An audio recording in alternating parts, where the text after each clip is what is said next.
मध्य प्रदेश में पुलिस आरक्षक भर्ती चल रही है। 7,500 पदों पर आई ये भर्ती युवाओं के बीच चर्चा का विषय भी है, लेकिन साथ ही साथ इस भर्ती को लेकर कुछ बवाल भी सामने आ रहे हैं। एक विवाद तो यही था कि पुलिस विभाग ने इस बार रोजगार पंजीयन की शर्त खत्म कर दी है, जिससे आरोप लगने लगे कि बाहरी राज्यों के उम्मीदवारों को भी इससे फायदा हो जाएगा। तो अब इस परीक्षा से जुड़ा हुआ दूसरा विवाद भी सुन लीजिए।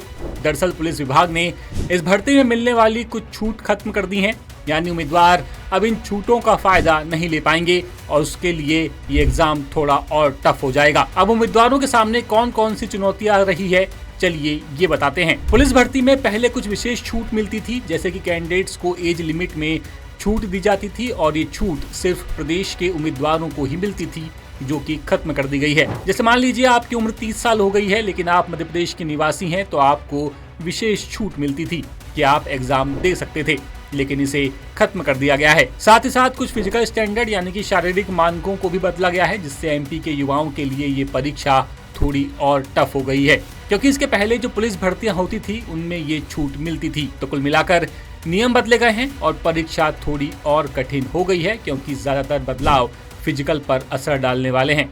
इसीलिए लिखित की तैयारी के साथ साथ फिजिकल पर भी ध्यान देना शुरू कर दीजिए और नोटिफिकेशन को ध्यान से पढ़ लीजिए। लेटेस्ट, इन्वेस्टिगेटिव और इन डेप्थ खबरें देखने के लिए ज्वाइन कीजिए द सूत्र का व्हाट्सएप चैनल, सब्सक्राइब कीजिए यूट्यूब चैनल, लाइक कीजिए फेसबुक पेज और पढ़ते रहिए वेबसाइट www.dasutr.com।